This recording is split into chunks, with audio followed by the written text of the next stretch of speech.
Hello, this is Pat Walker at Mission Winners, and I'm making a video here for Jim. Jim, I appreciate me.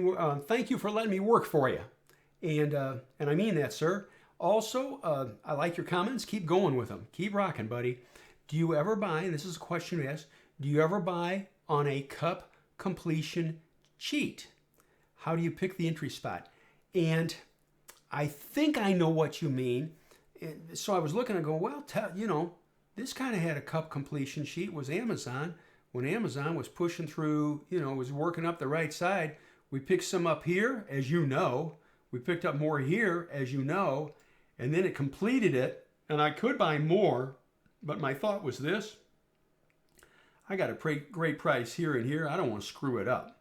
And I also knew that eventually earnings were going to be coming, and I didn't want to screw around with it.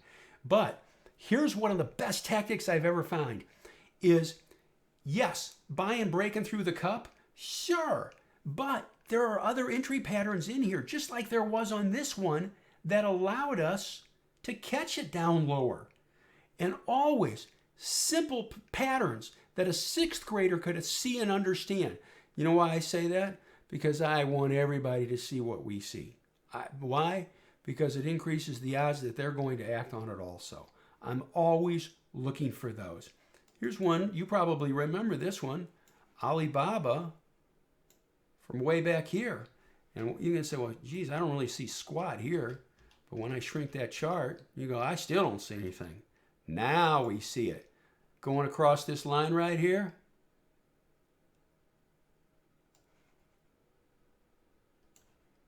And look at the volume pickup here and here. So was it a cup completion sheet? It was, well, it's a cup and a handle completion. You could say, is there another entry down lower? Yeah, but it was not that clean. I think the biggest moral to the story is if we can find a spot and it surges through that spot on really heavy volume, that can be good. This was a high handle. There was a cup here with a high handle that was bought, and that's working. You know that. Here's another one. Little shelf right here, kind of a V-shaped cup, lifted off, had the volume, and that's working. By the way, as you know so well, you could teach it. All these stocks are in leading groups and have great numbers, great earnings, and are great sales. But the pointed question you have is, how do you pick the entry spot? And it's really simple.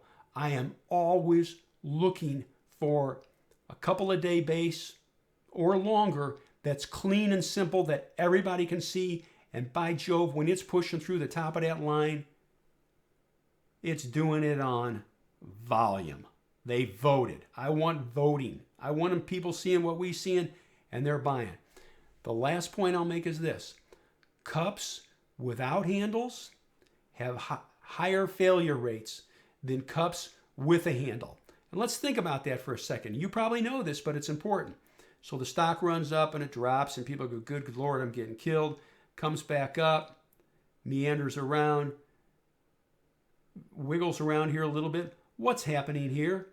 The people that bought it here and watched it go down to here, and it's near their price, saying, thank God I can get out. The people that bought it up here and saw it wiggling around, that bought it down here and see it going here, saying, hey, I got a decent gain, and there's probably sellers up there. I'm selling. Why do we like the handle formation? Because the handle gets rid of the last of the frickin' sellers. Any sellers left, they're gone. Any buying pushes that sucker up in price, and that's what we're looking for. So cups without handles, sure. Just know they have a higher failure rate. And that's not an opinion. Bill O'Neill talks about it too, as you know so well.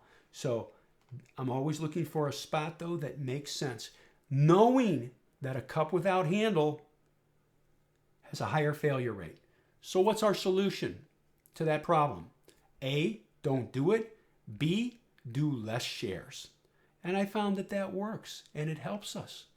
And always, always, we look for volume through that pivot. So anyway, Jim, good question, sir, and I hope this helps you. If not, rephrase it, and let's tackle it again. And I thank you very much, sir.